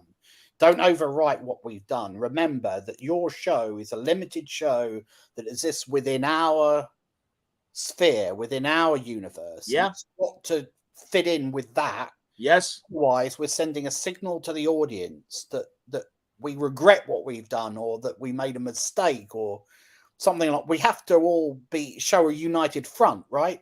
You want to run a Star Trek show, Terry? Toe the line, okay? Or you don't get to make Star Trek anymore. I think that's what happened. I absolutely agree with you. Come on, man. Secret Hideout signs his paycheck, so Right. Of course, I mean, you're not going to shit on your employer. So I understand, and Star that's Trek will not be free until these guys are out of the picture. And I so agree. There was this sort of argument between, what was it, Robert Meyer Burnett and Doomcock about, you know, whether or not by praising Picard season 3, people who did that were inadvertently doing Kurtzman's work for him. Right. Now, I don't know the ins and outs of it. People who are far closer to it in Los Angeles will know whether or not it made a scintilla of difference as to whether or not that deal was extended. Maybe it did, maybe it didn't. But I do understand the people on the other side who said, let's not be too full of adulation, because otherwise Metalis may well come back, but it'll come back under the control of Alex Kurtzman. And what I would like to see, in all fairness to Terry Metalis, because I do think he is a good writer, a talented writer, I would like to see his version of Star Trek without them involved. What he can do when he's got absolute freedom to make his own show, and he can refer back to old Trek, because old Trek, once again, is the Trek, if you like, as far as we're concerned, canonically speaking. That I'd like to see. I'm more concerned about seeing Star Trek Legacy while Kurtzman is still got any position of power. I hear you. I want to point out this person asking a legitimate question. I absolutely want us to address this. Go for it. He goes by not my name. Let me ask, what are you guys wanting? Do you want these shows to be in the same tone as the really bad 1960s series? I will answer, and I will let Ed answer. Okay. No, we don't. What we want, as we've been describing, is what the 60s showed absolutely has warts. However, they did also present interesting intellectual subjects that were worthy of debate on both sides. We're not getting that from new Star Trek. We're getting very simpleton science fiction with a lot of heavy romance and trauma drama disguised as Star Trek. I would point not to the 60s, but the success of the 80s and 90s, the Rick Berman era of Star Trek, that introduced complicated issues, gave us both sides, and let the audience decide for themselves. The examples earlier in the show, and you might not have seen them, not in my name, but like the example that Ed made of TNG season 1 with the drug-dependent society and Picard intervening. My examples that I gave of Tuvix and Cogenitor in Enterprise and in Voyager, where this is a complicated issue. And again, we're not seeing that. We're seeing very simple, oh, it's phenomenal. It's an anomaly. Oh, it's we can't communicate with this group. Well, let's try and communicate. And I'm not saying that there weren't episodes like that of previous iterations of Star Trek. But what is missing are those the Measure of a Man. Comparing Picard season 1 to what we got in the Measure of a Man is such an insult to that original Melissa Snodgrass story that really was like, well, Data is a machine. But then again, he is sentient. So what do we do about this? I mean, and really making it this very interesting debate. Ed, your thoughts of what do we want? I think the question is slightly unfair because there's a presumption in the question that by virtue of TOS being a 60s show, it's somehow absurd and ridiculous and can't be replicated tonally and so on. And in some respects, that's true in the sense that you wouldn't want Strange New Worlds to be a show where, you know, women had no agency and that they were shot in soft focus and there was, you know, the light was on the eyes and all the rest of it. That would obviously, for a modern audience, be off.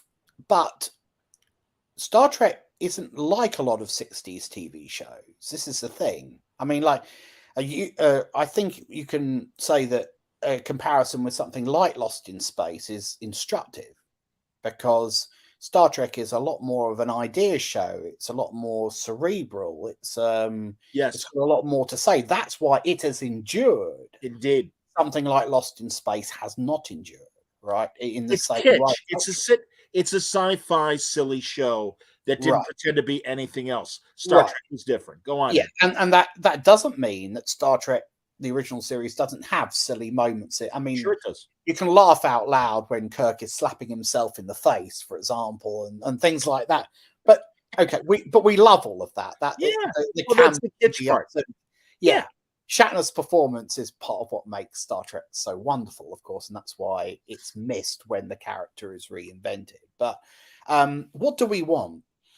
We want a show that has visual continuity with TOS, so it's a credible prequel, so you can imagine the two marrying up. It's possible, like the Prelude to Axanar, for example, showed how it could be done. Agreed. That it was possible to make a show that has modern production values and visual effects, but still fits into that world and still feels futuristic, still feel of a different place and time. Okay. It's not much of a mental adjustment to make. You know, you just have to accept, as many people have pointed out, that Star Trek is an alternate history of the future, not our future. Nope. But if you understand that, then you don't feel this need. But Alex Kurtzman and so don't understand this. That's why everything has got to look up to date and modern and all the rest of it. Actually, they've sort of made it into a kind of a weird sort of homage to sort of 60s architecture or whatever, which doesn't quite it doesn't quite work. Anyway, so what do we want? The visual continuity aside, which is a problem, I would settle for a show that honored the original series' commitment to telling intelligent, thought-provoking stories, sci-fi allegories, and so on. Yes. That looked at the issues in our world in a way that was not too didactic and not too literal, which is a problem that NuTrek has. Agreed. That it doesn't know how to do subtlety. It doesn't know how to allegory. It can't do allegory properly. No. They don't. Then the writers just don't know how to write those sorts of shows. So, look, we're stuck with a show that doesn't look like Star Trek, but it could still feel like Star Trek if you fired all of the writers and got people in who understood Star Trek and understood the great inheritance that they're taking on and the enormous amount of material that exists. If they're stuck for inspiration, man, they've got plenty to draw upon. Hundreds of novels, dozens of comic book stories. Right. And again, with the vetting that you get now in Star Wars, although they have their own problems. But yeah, I am with you on that. That it's like, all right, you can do A, but you can't do B, and this is why.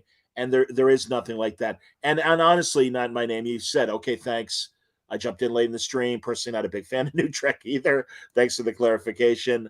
Got it. And I don't want it because, again, it's not, I think Not My Name is asking a legitimate question that comes up on my own Patreon where fans are like, well, what do you want exactly? So I'm glad to have this opportunity. But he's asking the question that Alex Kurtzman was probably asked back in 2017. What do you want, Alex? Do you want a show that looks like a 50-year-old TV? Yeah, of money. But apart from that, it would never have occurred to Kurtzman, particularly after the 2009 movie, that you could make a show that was retro. I agree with that, yeah. But Enterprise did it.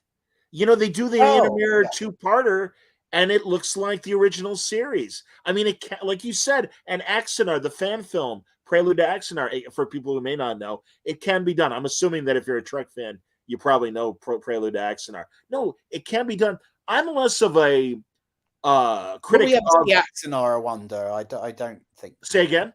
Will we ever see those new 15-minute? I got to be honest, man. That's a can of worms, isn't it? I mean, yeah. And I'll even say I contributed to the initial Kickstarter, and Do you know where your money's gone?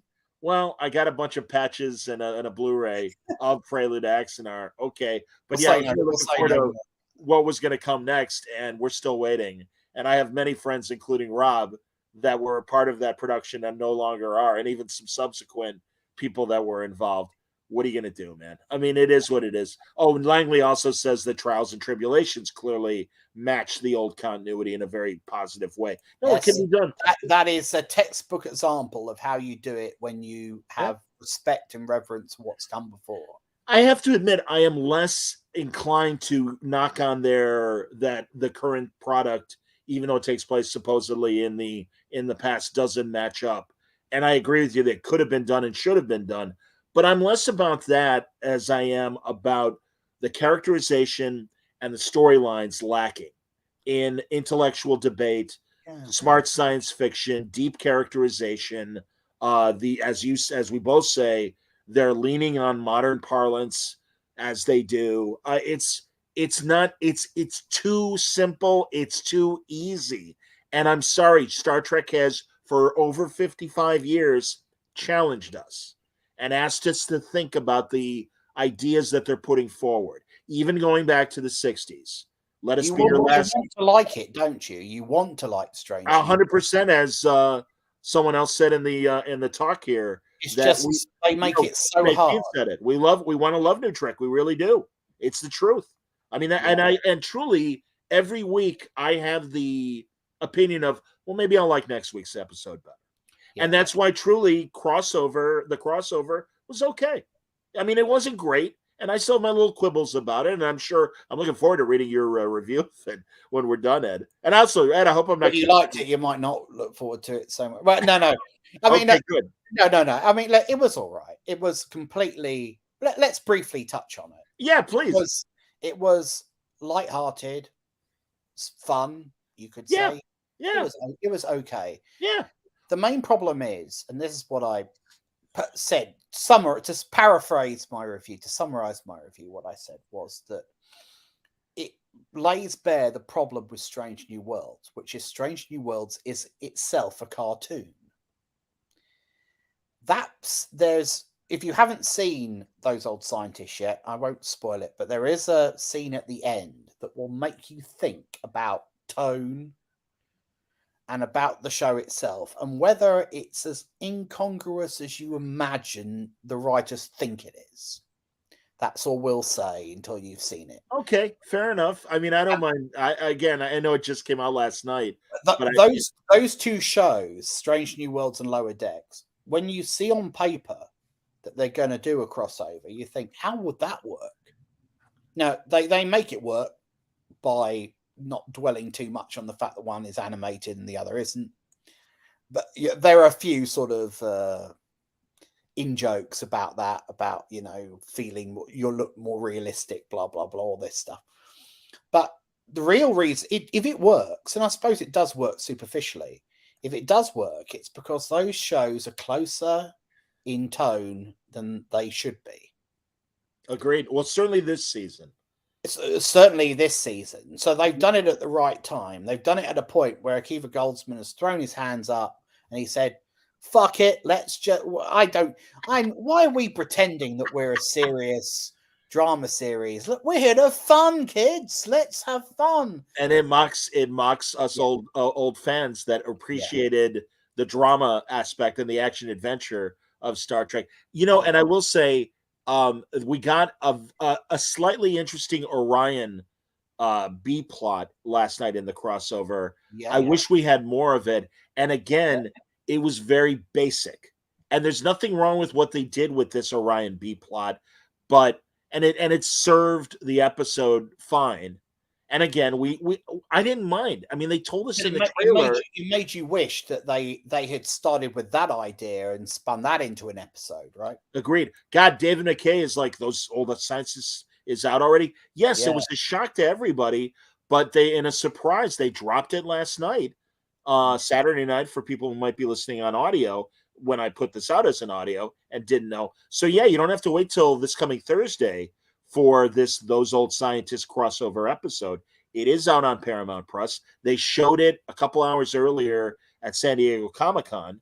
And as I was saying to Ed off the air before we started, I have a feeling that the studios in general have finally wised up with social media and everything else, that don't hold this stuff for the general fans or hold it back from them. Because I always felt with Doctor Who, when a new season would start, the Brits would get it first, and sometimes it would be months before the Americans got it. And so that all that did, you won't have that problem anymore. All the Whovians that were in America were pirating the show, and nobody wants that. And finally, a year or two ago, they realized, all right, or maybe a little longer, COVID screws up my timeline, but it's like, okay, internationally, it's all going to come out on the same day, depending where you are in the world. It might be 6 hours ahead for the Brits, than it is for us over here in the States. That's fine, but you don't have to pirate it. It'll be there the same day. And that's why I'm really glad they did this and put it out last night. Yeah. So, that's funny. David says his evening plans are sorted out. Absolutely there, man. No, and again, really, as tough as critics as we both are on NuTrek and everything, I liked it enough. I have my little quibbles. Yeah. It was relatively inoffensive. There were a few things in it. There was some stuff in it that was quite interesting. Yes. I said, both shows very gently and affectionately critiqued each other, which I didn't expect to happen. I thought that was interesting. So there's a little bit more going on than nothing, which is what I expected. I expected nothing, and I got something, and I'll take that on this show. I so hear you, man. We can wrap up right there. My God, we're almost at 2 hours, Ed, and I feel like I'm keeping you from your evening. So I've enjoyed it, John. Thank you very much. Ed, anytime, man. Seriously, expect a future, perhaps at the end of the season. Let's meet up. Let's talk about it. Indeed. Let's make that happen, man. All right, everybody. Again, you can see right now on the banner, and I was saying this for the audio audience, read Ed's reviews at Ed Whitfield. That's WHITFIELD.wordpress.com. And Ed also has his YouTube channel, which is at Dr. McElvoid, and that's MACCLEVOID. I always have to spell slowly because I'll screw it up otherwise. Yeah. So, Ed, truly great conversation, man. I really enjoyed this. Thank you. I really enjoyed it. Well, and I certainly, I suspect as your more of your reviews come out, I'm betting Rob is going to probably tap you. A good friend of mine and Rob's, John Price. We really appreciated his essays as well on Medium. And John is another, I think, clear-headed, objective critic. Because actually, he's even liked more episodes this season than we have. But whatever. I mean, God bless him, man, for finding entertainment in what we've gotten. We always say, don't we, that if you really love something, great, all power to you, fantastic. We're 100%. Not. I'm a miserable, curmudgeonly old bastard. If you don't have to, please don't feel that I'm, as we say in England, pissing on your chips. If you 100%. Love Strange New World, you love Lower Decks, go, great. But accept that there is a difference of opinion. Some views may differ. Agreed. And I think that's healthy, and it keeps us all talking. And look, as we said at the top of the show, John, we only criticize it because we love it, right? Indeed, and we're hoping for good Star Trek. That's what we want. Exactly. But also, like Ed said, if you're enjoying this, fantastic. Ignore us. It's all right. You can, don't worry about it. But hey, you know something? I want to give Mitch no more death threats, please. That's all. Yes, that's where we draw the line. Yeah. Mitch from Terrificon, who is another co-host of mine when it comes to Star Trek, will be along later tonight to give his views of the Uhura episode and the Lower Decks crossover. So that's happening at, I'm trying to do the math. That's at 9 Eastern, 8 Central here in and 6 Pacific. If you, again, hitting all the American time zones. So that's coming up later on. If you're not sick of hearing this already, believe me, there's more to come tonight. But no, thank you, Ed. Thank you, everybody, for watching. Okay. Until next time, please stay safe, stay happy, stay healthy.